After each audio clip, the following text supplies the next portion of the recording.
चलिए स्टूडेंट, हम लोग क्वेश्चन नंबर 8 को सॉल्व करते हैं। देखिए क्वेश्चन नंबर 8 में क्या कहा जा रहा है स्टूडेंट, आप लोग क्वेश्चन को पढ़िए। एक एपी में 50 पद हैं, जिसका तीसरा पद 12 है और अंतिम पद 106 है। इसका 29वां पद ज्ञात कीजिए। तो हमें क्या निकालना है? हमें 29वां पद निकालना है। तो चलिए स्टूडेंट, हम लोग सॉल्व करते हैं और देखते हैं सोल्यूशन क्या होगा। देखिए एपी में कितने पद हैं? 50 पद है। तो जो हमारा पदों की संख्या है, लिखिए पदों की संख्या, पदों की संख्या। और स्टूडेंट जो पदों की संख्या होती है, पदों की संख्या को हम लोग n से दर्शाते हैं और n इज इक्वल टू हमारा कितना है? 50 है। जिसका तीसरा पद 12 है, तो तीसरे पद को हम लोग किससे दिखाएंगे? A3 से। तो A3 हमारा कितना है? 12 है। अंतिम पद, अंतिम पद को हम लोग L से दिखाते हैं और L का मान कितना है? 106 है। इसका 29वां पद ज्ञात कीजिए। तो हमें क्या निकालना है? हमें 29वां पद निकालना है। तो जो निकालना है उसको आप इस तरीके से राइट कर लीजिए। चलिए अब हम लोग एक फॉर्मूला जानते हैं। हमारा फॉर्मूला क्या होता है? A n is equal to होता है a plus n minus 1 of d. A हमारा फॉर्मूला होता है। चलिए इसमें हम लोग एन बराबर 3 रखते हैं। लिखिए एन बराबर 3 रखने पर, क्यों 3 रख रहे हैं? क्योंकि ये जो ए पी है, हमें इसका तीसरा पद पता है, ठीक है। तो इसलिए हम लोग A3 निकालते हैं। A3 इज इक्वल टू, देखिए क्या हो जाएगा? ए प्लस एन का मान क्या रखा हमने? 3 माइनस 1 ऑफ डी। तो डी का मान पता है नहीं, हमें निकालना पड़ेगा। चलिए A3 का मान कितना है? 12 है। तो यहाँ पर हमने 12 रखा और यहाँ पर ए का मान नहीं पता है, तो यहाँ पर ए लिखिए प्लस 3 में से हमने 1 घटाया तो हमारे पास क्या आ गया? 2D। और इसको हम लोग इस तरीके से लिख सकते हैं a plus 2D is equal to 12। और स्टूडेंट इसको हमने क्या मान लिया? ये हमारा समीकरण नंबर 1 हो गया। चलिए अब यहाँ पर आप लोग देख पा रहे हैं, हमें श्रेणी का अंतिम पद दिया है। तो जब श्रेणी का हमें अंतिम पद दिया होता है तो हम लोग फॉर्मूला इस तरीके से यूज करते हैं। L इज इक्वल टू होता है a plus n minus 1 of t, ठीक है। अब श्रेणी का हमें अंतिम पद दिया गया है और पदों की संख्या कितनी है? 50 है। भाई श्रेणी आप बनाओगे तो ऐसे ऐसे पदों को लिखोगे तो अंतिम पद यहाँ पर कहीं लास्ट में आएगा और ये जो पद है, पदों की संख्या को गिनोगे तो आपके पास 50 ये हमें दिया गया है। तो यहाँ पर आप L का मान कितना रखेंगे? 106। A का मान कितना रखना है? नहीं पता है। N का मान आपको पता है, कितना रखना है? 50 माइनस 1 और D रखिए। यहाँ पर सॉल्व करते हैं इसको। A प्लस 50 में से हमने 1 घटाया तो हमारे पास क्या आ गया? 49D। और इधर क्या आ गया? 106, ठीक है। चलिए इसको कुछ इस तरीके से लिख सकते हैं, a plus 49D is equal to 106। और स्टूडेंट हम लोग इसको मान लेते हैं समीकरण नंबर 2। समीकरण 1 में से हम 2 को घटा देते हैं, या फिर आप लोग 2 में से 1 घटा दिए, जैसा भी ठीक पड़े। हमारा काम है कि हमें a को समाप्त करना, ठीक है। और इसको हल करने के लिए हम लोग विलोपन विधि का यूज करेंगे। चलिए लिखते हैं समीकरण 1 में से 2 को घटाने पर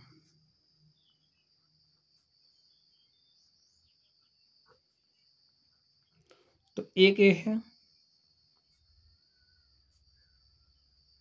घटा दीजिए। a plus 49D is equal to 106। अब भाई घटाना है तो घटाने पर चिन्ह हमारा क्या होता है? बदल जाता है। तो a इससे कैंसिल हो गया, माइनस 49D प्लस 2D। तो कितना हो जाएगा? Minus 47D। और यहाँ पर देखिए माइनस 106 प्लस 12 है, घटाइए। 6 में से हमने 2 घटाया तो हमारे पास क्या आ गया? 4। 6 में से 2 घटाया तो 4 आ गया और हमने 10 में से 1 घटाया तो हमारे पास क्या आ गया? 9 आ गया, ठीक है। माइनस 94। देखिए इससे एक कट जाएगा।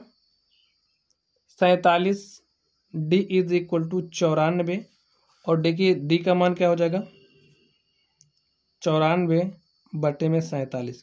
47 1 के 47 और 47 दूनी क्या हो जाएगा स्टूडेंट? 94। तो हमारे पास जो हमारा सर्वांतर है, सर्वांतर D का मान हमारे पास आ गया है 2। अब ये जो सर्वांतर D आया है, इस D के मान को हम लोग समीकरण 1 में रखेंगे और A का मान निकालेंगे। लिखिए D बराबर 2 समीकरण 1 में रखने पर, तो भाई D बराबर दो आप समीकरण एक में रखिए, देखिए क्या मिलता है हमें, a+2 इंटू में d का मान क्या रखना है 2, तो यहाँ से आप 2 रख दीजिए, इज इक्वल टू 12। a देखिए 2 में 2 से मल्टीप्लाई करेंगे तो 4 हो जाएगा, और यहाँ से a बराबर क्या हो जाएगा, इस 4 को इधर लेकर के आएंगे, 12 - 4, और 12 में से 4 घटाओगे तो कितना आ जाएगा 8। तो हमारे पास देखिए d आ गया है, a का मान 8 आ गया है, हमें 29वां पद निकालना, देखिए हमें a29 निकालना है। तो हम लोग फॉर्मूला जानते हैं anवां, जैसे हमें nवां पद निकालना है तो nवां पद निकालने का फॉर्मूला क्या होता है, an इज इक्वल टू होता है a+n-1 ऑफ d। अब यहाँ पर हमें 29वां पद चाहिए, ठीक है, nवां पद मतलब हमें यहाँ पर 29वां पद चाहिए, तो en बराबर क्या रखेंगे 29, तभी तो 29वां पद मिलेगा। तो यहाँ पर a29 हो जाएगा, इज इक्वल टू a, और देखिए श्रेणी का प्रथम पद हमने निकाल लिया है n-1, तो n का मान क्या रखना है 29-1 ऑफ d, और d का मान देखिए हमने क्या निकाला है 2। तो सॉल्व कर लीजिए, 8 + 29 - 1 करेंगे तो हमारे पास 28 को मल्टीप्लाई करना है 2 से, तो 8 + 28 दूनी क्या होता है 56, और 56 में स्टूडेंट आप 8 जोड़ोगे तो हमारे पास 64। जो हमारा 29वां पद है, श्रेणी का जो 29वां पद है वो हमारे पास क्या आ गया है 64। तो स्टूडेंट इस तरीके से आप देख सकते हैं, ये जो हमारा क्वेश्चन नंबर 8 था हमने इसको सॉल्व कर लिया। लिखिए अतः, चलिए यहाँ पर लिख देते हैं, अतः श्रेणी का 29वां पद क्या है 64 है। और स्टूडेंट इस तरीके से ये जो हमारा क्वेश्चन नंबर 8 था, हमने क्वेश्चन नंबर 8 को हल कर लिया है। चलिए अब हम लोग अगले प्रश्न पर चलते हैं और देखते हैं अगले प्रश्न का सॉल्यूशन क्या होगा। तो पढ़िए स्टूडेंट आप लोग क्वेश्चन नंबर 9 को। इसमें कहा जा रहा है यदि किसी एपी के तीसरे और 9वें पद क्रमशः 4 और -8 हैं तो इसका कौन सा पद शून्य होगा। ठीक है, चलिए हम लोग सॉल्व करते हैं। तीसरा पद 4 है तो तीसरे पद को किससे रिप्रेजेंट करेंगे a3 से। ठीक है, a3 का मान 4 है। 9वां पद, 9वें पद को किससे दिखाएंगे 9 से, a9 से, और a क्या है -8 है। तो इसका कौन सा पद शून्य होगा। तो स्टूडेंट हम मान रहे हैं इसका anवां पद शून्य होगा। ठीक है, anवां पद शून्य होगा, माना इस एपी का anवां पद। अब अगर कोई भी श्रेणी है तो उसके en में, जैसे हमें तीसरे पद को रिप्रेजेंट करना था तो हमने 4, तीसरे पद को रिप्रेजेंट करना था a3 का यूज़ किया, 9वें पद को दिखाना था a9 को से दिखाया। तो इसी तरीके से अगर हमें nवें पद को दिखाना है तो कैसे दिखाएंगे an से, और an हमारा 0 है। ठीक है, हम मान लेते हैं इस एपी का nवां पद जो an है वो क्या है 0 है। ठीक है, चलिए अब हम लोग फॉर्मूला जानते हैं। फॉर्मूला हमारा क्या होता है, an इज इक्वल टू होता है a+n-1 ऑफ d। चलिए n बराबर 3 रखते हैं। अब देखिए n बराबर 3 रखिए यहाँ पर,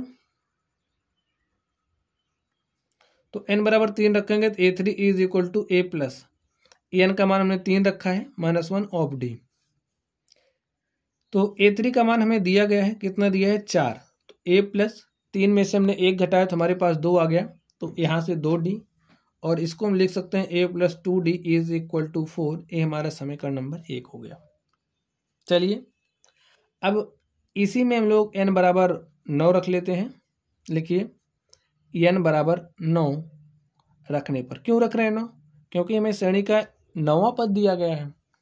तो लिखिए a9 इज इक्वल टू हो जाएगा a+n का मान 9 रखना है, 9 रखिए -1 ऑफ d।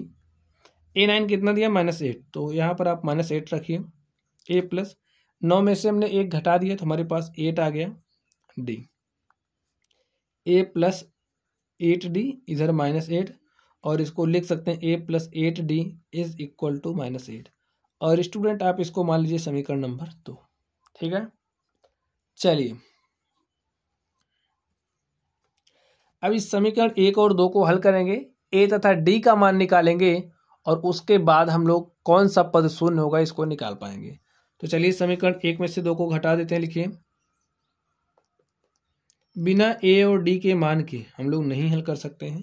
तो लिखिए समीकरण 1 तथा 2 को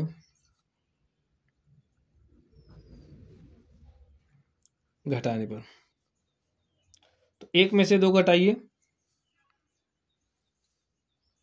तो a plus 2d is equal to 4, और यहाँ पर देखिए a plus 8d is equal to -8। देखिए समीकरण 1 में से हम 2 को घटा दे रहे हैं, तो घटाइए, घटाने पर चिन्ह क्या होता है, बदल जाता है। तो ये 0 हो गया भाई, plus a minus a cancel हो जाएगा, -8d प्लस 2d तो कितना हो जाएगा, -6d इज इक्वल टू 8 4 12, 6 के 6, 6 दूनी 12, यहाँ पर माइनस है तो d का मान क्या हो जाएगा -2। अब ये जो d का मान आया है स्टूडेंट, इस d के मान को आप लोग समीकरण 1 में रखिए और यहाँ से a का मान निकाल लीजिए। लिखिए d बराबर -2 समीकरण 1 में रखने पर, आप 2 में भी रख सकते हैं। 1 में रखिए d का मान a प्लस 2d, ठीक है, d का मान क्या रखना, -2 इज इक्वल टू 4। देखिए 2 दूनी -4 हो जाएगा, -4 इधर आएगा तो हमारा हो जाएगा +4। तो a का मान क्या आ गया 8। स्टूडेंट हमें श्रेणी का प्रथम पद मिल चुका है, श्रेणी का जो सर्वांतर वो मिल चुका है।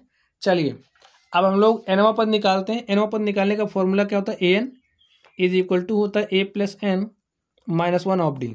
अब nवां पद शून्य हो जा रहा है, ठीक है, तो an का मान यहाँ पर 0 रखिए, तो an तो 0 हो गया, a प्लस भाई, और a का मान चलिए अभी मान रख दे रहे हैं बाद में, d का मान कितना आया -2, और हमने सॉल्व किया, यहाँ पर देखिए a का मान भी 8 आया है, यहाँ पर लिखिए 0, a का मान 8 रखिए, प्लस कौन सा पद शून्य होगा, तो हमने माना था nवां पद शून्य होगा, और यहाँ से n का मान निकालेंगे तो बता देंगे कौन सा पद शून्य जा रहा है।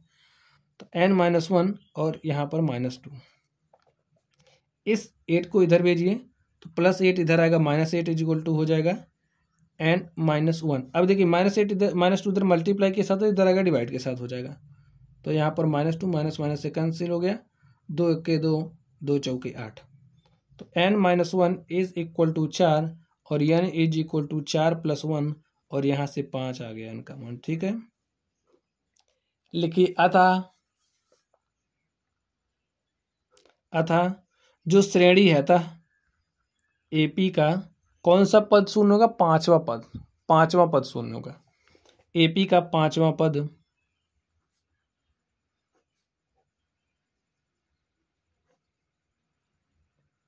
देखिए ना, यहाँ पर आप n के स्थान पर 5 रखेंगे तो a5 इज इक्वल टू 0, यानी कि श्रेणी का 5वां पद शून्य होगा। और इस तरीके से हमारा क्वेश्चन नंबर 9 हमने इसको सॉल्व किया। चलिए अब हम लोग क्वेश्चन नंबर 10 पर चलते हैं और देखते हैं उसका सोल्यूशन क्या होगा। तो स्टूडेंट आप लोग क्वेश्चन को पढ़िए, देखिए इसमें क्या कहा जा रहा है, किसी एपी का 17वां पद उसके 10वें पद से 7 अधिक है, इसका सर्वांतर ज्ञात कीजिए। तो हमें इसमें क्या निकालना है, सर्वांतर निकालना है। चलिए देखते हैं इसका सॉल्यूशन क्या होगा। तो देखिए स्टूडेंट यहाँ पर एपी का 17वां पद, अब 17वें पद को कैसे रिप्रेजेंट करेंगे, A17 से, और 17वां पद उसके 10वें पद से 7 अधिक है, 10वें पद से 7 अधिक है, 17वां पद 10वें पद को A10 से रिप्रेजेंट करेंगे, और ये जो 17वां पद है 10वें पद से 7 अधिक है, तो कुछ इस तरीके से हमारे पास बनेगा। चलिए और देखिए हम लोग फॉर्मूला जानते हैं, फॉर्मूला क्या जानते हैं, an इज इक्वल टू होता है a plus n minus 1 of D, ये हमारे पास फॉर्मूला होता है।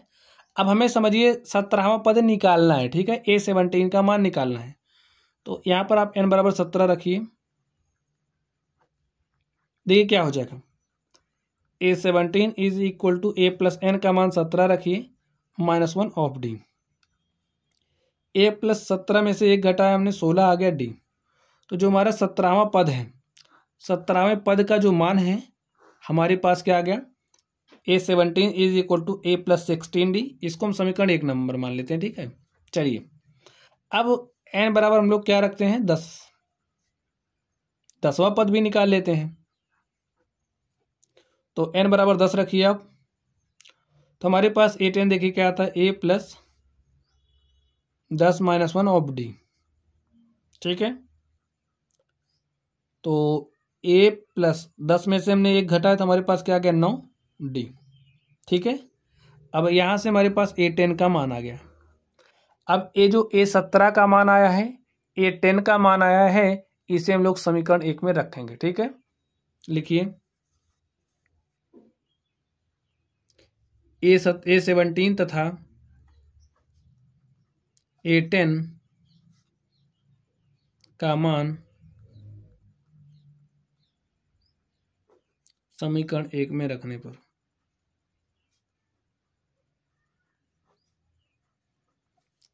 अब A17 का मान यहां पर रखिए, देखिए क्या है, A plus 16D is equal to A10 का मान कितना है, A प्लस 9D और यहाँ पर प्लस 7। स्टूडेंट इसको सॉल्व करिए, देखिए प्लस ए कैंसिल हो गया, यहाँ पर है 16D और इस 9D को इधर लेकर के आएंगे तो हो जाएगा minus 9D is equal to 7। 16 में से हमने 9 घटाया तो हमारे पास 7 आ गया, 7D इज इक्वल टू 7 और D इज इक्वल टू हो जाएगा 7/7। और स्टूडेंट यहाँ से देखिए जो हमारा D है, D का मान क्या आ गया, 1, और यही हमारा आंसर हो गया। लिखिए अतः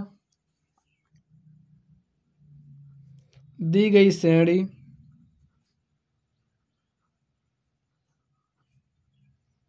का सर्वांतर कितना है, 1 है। ठीक है, और इस तरीके से जो हमारा क्वेश्चन नंबर 10 था हमने इसको हल कर लिया है। चलिए अब हम लोग 11 नंबर पर चलते हैं और उसको सॉल्व करते हैं। तो देखिए स्टूडेंट क्या कहा जा रहा है, एपीए में दी गई है का कौन सा पद उसके 94वें पद से 132 अधिक है। 94वें पद से 132 अधिक है। ठीक है, हम मान ले रहे माना श्रेणी का n पद। अब जो श्रेणी का n पद होता है उसको किससे डिनोट करते हैं, an से। ठीक है, an जो है वो 94वें पद से, 94वें पद को कैसे रिप्रेजेंट करेंगे, A54 से क्या है, 132 अधिक है। बस हो गया। तो स्टूडेंट इसको हम क्या करेंगे, इसको हम ले लेंगे समीकरण नंबर 1। ठीक है, चलिए अब यहाँ से आप लोग ध्यान से देखिए, यहाँ से हमें देखने से पता चल रहा है श्रेणी से कि जो श्रेणी का प्रथम पद है वो A बराबर 3 है। अगर हम लोग D की बात करें तो D देखिए कैसे निकाल सकते हैं, 15 माइनस 3 करेंगे तो हमें D मिल जाएगा। तो हमने 15 माइनस 3 किया तो हमारे पास 12 आ गया, तो D का मान 12 हो गया। ठीक है, अब आप लोग ध्यान से देखिए, क्या हम 54वां पद निकाल सकते हैं, हाँ। हमारे पास फॉर्मूला होता है an का, an इज इक्वल टू होता है A plus n-1 of D। ठीक है, तो अब हमें n बराबर यहाँ पर हम 54 रख रहे हैं, तो यहाँ पर आप n बराबर 54 रखिए, तो A54 इज इक्वल टू क्या आ जाएगा, देखिए A का मान 3 रखा प्लस n का मान रखना है 54-1 ऑफ D और D का मान 12 रखिए। देखिए 3 प्लस 54 में से हमने 1 घटाया तो हो गया 53 और यहाँ पर गुणे में 12। सॉल्व करिए, 3 प्लस 12 3 36 के 6 हासिल 3, 12 पंचे 60 और 3 63, 12 3 36 के 6 हासिल 3, 12 पंचे 60 3 63। तो यहाँ पर जो हमारा A54 है, देखिए क्या आ गया, 636 में हमने 3 जोड़ा तो हमारे पास क्या हो गया, 639। तो A हमारे पास क्या आ गया, A54 आ गया। ठीक है, तो स्टूडेंट ये जो हमारा A54 आया है, A54 का मान हम लोग समीकरण 1 में रखेंगे और यहाँ से जो हमारा anवां पद है उसका मान क्या होगा, हम लोग anवें पद का मान भी निकाल लेते हैं। चलिए लिखिए A54 इज इक्वल टू 639 समीकरण 1 में रखने पर। ठीक है, समीकरण 1 में रखने पर तो रख दीजिए। तो यहाँ पर रखिए, देखिए an का मान हमारे पास क्या आ जाएगा, यहाँ से 639 यहाँ पर रखिए प्लस 132। अब यहाँ पर देखिए 9 2 11 के 1 हासिल 1 और हमने 3 में 1 जोड़ा 4 3 7 और 6 1 क्या हो गया, 7 हो गया। चेक कर लीजिए, 9 2 11 के 1 हासिल 1 3 में 1 जोड़ा 4, 3 7, 6 7। तो जो हमारा ए एन का मान कितना गया 771। और स्टूडेंट हम लोग फॉर्मूला जानते हैं, a n is equal to क्या होता है, a plus n minus 1 of d. यहाँ से ए एन का मान हमने कितना निकाला 771। तो यहाँ पर आप 771 रखिए। श्रेणी का जो प्रथम पद है उसका क्या मान है 3, तो हमने यहाँ पर 3 रखा प्लस एन। तो देखिए एन का मान तो हमें निकालना है और निकाल करके बताना है कि जो एनवा पद है वो 54वें पद से 132 अधिक है। आप लोग इस ए एन के स्थान पर डायरेक्टली इसको भी रख सकते थे, लेकिन यहाँ पर हमने मान निकाल के रख दिया तो कोई दिक्कत नहीं है, ठीक है, सॉल्व करने में आसानी मिलेगी। हमने मान ही निकाल के यहाँ पर रख दिया है। इनटू में डी, डी का मान क्या है 12 है। अब इस 3 को इधर भेजिए, 771 माइनस 3 n माइनस 1 इंटू में 12। देखिए घटाइए, 11 में से 3 घटाए 8, तो यहाँ पर क्या बचा है 6 और यहाँ पर 7 is equal to n minus 1। ये 12 यहाँ पर मल्टीप्लाई के साथ है, यहाँ पर भेजा डिवाइड के साथ। काट दीजिए इसको, तो 12 6 72, 6 बार जाएगा, 12 6 72, 4 76 हो गया 48, 12 चौके 48, ठीक है। और यहाँ पर आ गया n माइनस 1। चलिए n minus 1 is equal to 64। n बराबर क्या हो जाएगा 64 प्लस 1 बराबर 65। तो स्टूडेंट जो हमारा श्रेणी का 65वां पद होगा, लिखिए अतः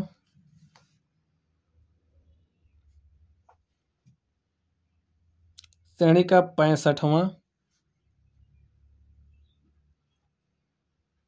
पद, जो 65वां पद है वो 54वें पद से, 54वें A54 से 132